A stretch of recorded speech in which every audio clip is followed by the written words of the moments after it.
It's a little tough to watch too much, but I watched as much as I could.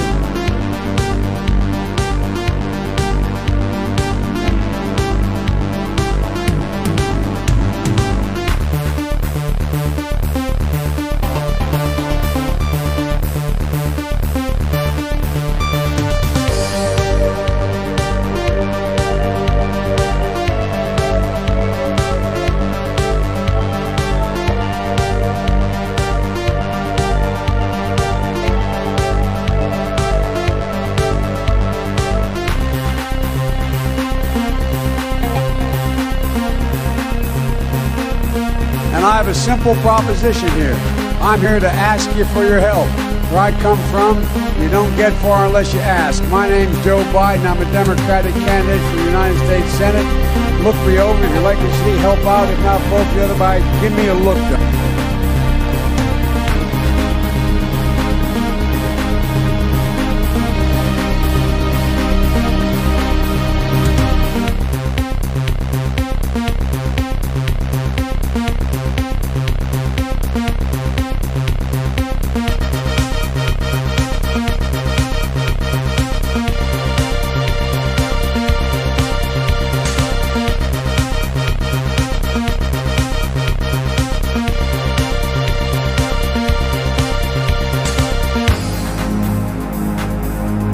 I don't know who created Pokemon Go, but I'm trying to figure out how we get them to have Pokemon go to the polls.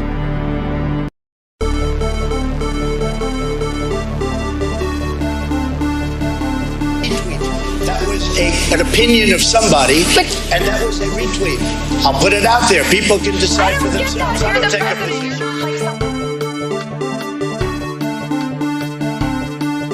But you have to go home now. We have to have peace. We have to have law and order. We have to respect our great people in law and order.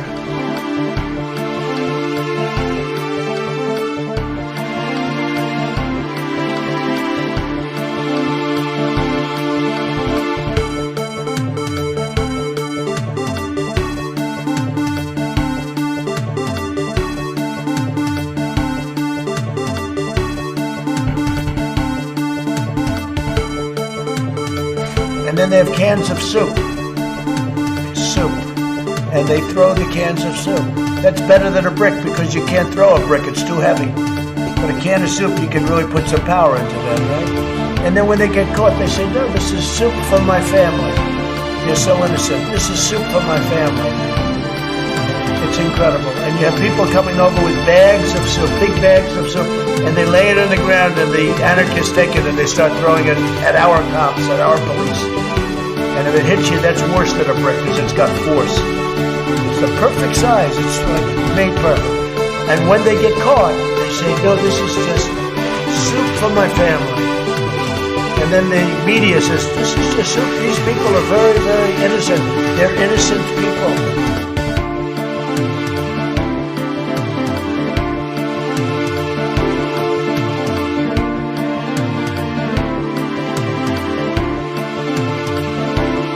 All of a sudden we can't talk about Neanderthal DNA anymore.